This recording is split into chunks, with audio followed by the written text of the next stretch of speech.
Good morning. आज हम पढ़ेंगे स्ट्रेंथ ऑफ मटेरियल का चैप्टर है हमारा strain energy and impact loading. ठीक है। फर्स्ट इसमें कुछ डेफिनेशंस हैं, परिभाषाएं हैं, वो हमें पढ़नी बहुत ज़रूरी है स्ट्रेन एनर्जी के बारे में जानने के लिए। फर्स्ट होती है हमारी strain energy. What is strain energy? Strain यानी विकृति ऊर्जा, विकृत ऊर्जा, energy which is absorbed in the body due to straining effect. यानी जो विकृति प्रभाव होता है उसके कारण जो एनर्जी स्टोर हो जाती है। यानी समझने के लिए ये मानिए कि जब हम किसी वायर को खींचते हैं, जब हमारा जो बल है वो वायर के द्वारा स्टोर किया जा रहा है। ठीक है। वो जिस एनर्जी की फॉर्म में स्टोर होता है, ठीक है, यानी बल लगाएंगे। जैसे मान लीजिए हमारे पास ये एक वायर है,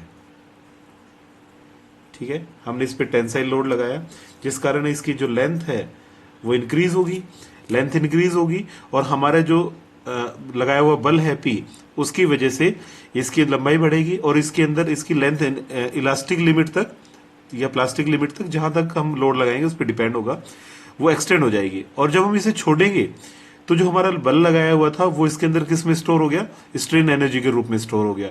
और जब हम उसे वापस रिमूव करेंगे तो वो वापस अपनी पहले वाली पोजीशन पे आने की कोशिश करेगा और जो एनर्जी उस समय रिलीज होगी उस एनर्जी को क्या बोलते हैं? Strain energy. यानी हमारे बल लगाने पे जो एनर्जी हमारा मटेरियल एब्जॉर्ब कर लेता है उसको क्या बोलते हैं? Strain energy. ठीक है। रेजिलियंस किसे बोलते हैं? Total energy stored up to elastic limit. यानी इलास्टिक लिमिट हमने माइल्ड स्टील का टेस्ट किया था, टेंसाइल टेस्ट, उसके स्पेसिमेन में हमने देखा था। ठीक है। इस टाइप का ग्राफ था, स्ट्रेस और स्ट्रेन के बीच में, सिग्मा और ईटा के बीच में। तो हम कहते थे proportional limit, then elastic limit, upper yield point, lower yield point, ultimate and then fracture. तो ये जो हमारा इलास्टिक लिमिट थी, जहां तक हमारा हुक्स लॉ फॉलो होता है, वहां उस लिमिट तक जो टोटल एनर्जी स्टोर्ड हो जाती है उसको क्या कहते हैं? रेजिलियंस। ठीक है। और जो मैक्सिमम एनर्जी स्टोर हो जाती है उसी लिमिट तक उसको बोलते हैं प्रूफ रेजिलियंस। ठीक है। मॉडुलस ऑफ रेजिलियंस एक टर्म और यूज की जाती है। ये क्या होता है? रेशियो होता है। प्रूफ रेजिलियंस यानी maximum energy divided by volume. ठीक है। जितनी मैक्सिमम एनर्जी स्टोर हो जाएगी वो डिवाइडेड बाय उसका आयतन। ठीक है। वो क्या बोलते हैं? Modulus of resilience. इस चैप्टर में फिर तीन तरह के हमारे पास लोड आते हैं, ग्रेजुअली, सडनली और लास्ट केस हमारे पास। तो फर्स्ट केस से देखते हैं हम। देखिए, फर्स्ट केस हमने लिया है कि हमारे पास कोई बॉडी है, expression for strain energy. Strain energy निकालेंगे किसके लिए? In a body when the load is applied gradually. यानी एक ऐसी बॉडी ले गए हैं जिसके ऊपर हम लोड अप्लाई करेंगे और लोड क्या होगा? धीरे धीरे धीरे धीरे धीरे, यानी ग्रेजुअली, धीरे धीरे इंक्रीज होता चला जाएगा। और हम ये जानना चाहेंगे कि उसके अंदर स्ट्रेन एनर्जी कितनी स्टोर होती है। ठीक है। तो देखिए, हमने ये ग्राफ लिया, एक साइड लोड है और एक साइड एक्सटेंशन है। यानी हम किसी के बॉडी के ऊपर बल लगा रहे हैं और जितना बल लगाते जाते हैं उसकी बॉडी में उतना ही एक्सटेंशन यानी चेंज आता चला जाता है। ठीक है। तो हम धीरे धीरे लोड को इंक्रीज करते जा रहे हैं। यहाँ पे लोड कम है, यहाँ पे और इंक्रीज किया, यहाँ और इंक्रीज किया, यहाँ और इंक्रीज किया। एक्सटेंशन भी देखिए, कम लोड पे कम एक्सटेंशन यानी कम बदलाव, ज्यादा लोड पे ज्यादा बदलाव, और धीरे धीरे लोड बढ़ रहा है तो एक्सटेंशन भी बढ़ रहा है। यानी पी लोड माना है और एक्स हमारा एक्सटेंशन है। ठीक है। तो हमने कुछ चीजें मानी है कि हम मान रहे हैं कि ये जो लोड है वो कैसे लगा रहे हैं? ग्रेजुअली, धीरे धीरे। ठीक है। तो ग्रेजुअली अप्लाइड लोड पी मान लिया। एक्स बराबर क्या है? एक्सटेंशन ऑफ बॉडी, बल लगाने पे वो बॉडी इतना बढ़ जाती है। A area, cross sectional area body का, और एल बराबर लेंथ ऑफ बॉडी, वी बराबर वॉल्यूम आयतन है उसका, ई बराबर यंग्स मॉडुलस है, यू बराबर, ये नोटेशंस होती हैं स्ट्रेन एनर्जी स्टोर के लिए, यू, और सिग्मा क्या है? Normal stress. जब पी बाहर लगाएंगे तो उसके बाद प्रतिबल आएगा, उसको मान लिया हमने सिग्मा। ठीक है।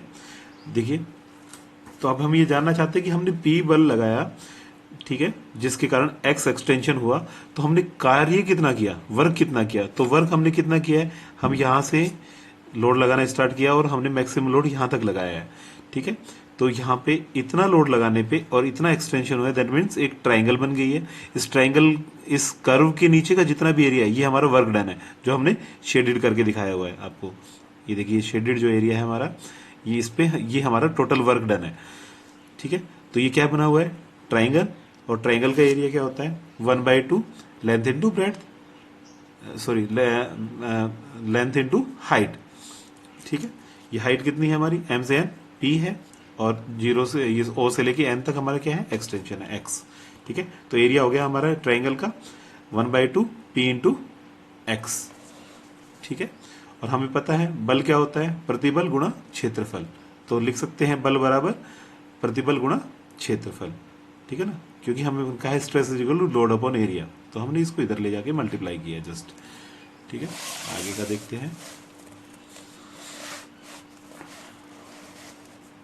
हाँ, देखिए अब हमें क्या करना है, एक्सटेंशन निकालना है। एक्सटेंशन हमने कितना माना हुआ, एक्स, और हमें पता है स्ट्रेन, हम अब तक सोल्व करते आ रहे हैं कि स्ट्रेन क्या होता है, डेल्टा एल अपॉन एल, यानी लंबाई में आने वाला परिवर्तन बटे जो उसकी ओरिजिनल लंबाई है वो। यानी यहाँ पे देखा जाए तो बॉडी की लंबाई कितनी मानी हुई है हमने, एल, और उसके अंदर बल लगाने पे, पी बल लगाने पे परिवर्तन कितना आया, एक्स। तो X upon L is equal to strain, यानी स्ट्रेन को इधर लाके मल्टीप्लाई कर दिया। ठीक है, तो x is equal to extension is equal to, यानी डेल्टा एल मानते जो वो यहाँ पे क्या है, x है, स्ट्रेन इंटू लेंथ। x क्या हो जाएगा, स्ट्रेस का, हम हुक्सला का नियम पढ़ा है हमने, stress is directly proportional to strain. ठीक है, और ये कांस्टेंट है हमारा ई, तो स्ट्रेन को क्या लिख सकते हैं, eta is equal to stress upon strain, sorry Young's modulus. तो stress upon Young's modulus is equal to strain, तो स्ट्रेन की जगह हमने ये रख दिया इंटू एल। यहाँ से हमारे पास x आ गया कि x is equal to stress upon Young's modulus into length. देखिए अब हमने निकाला था कि वर्क हमारे पास कितना आया था, 1/2 बल गुणा एक्सटेंशन, उस ट्राइंगल का एरिया। ठीक है, और यहाँ पे हमने x का मान निकाल लिया। ठीक है, तो वर्क डन की वैल्यू पुट कर दें हम।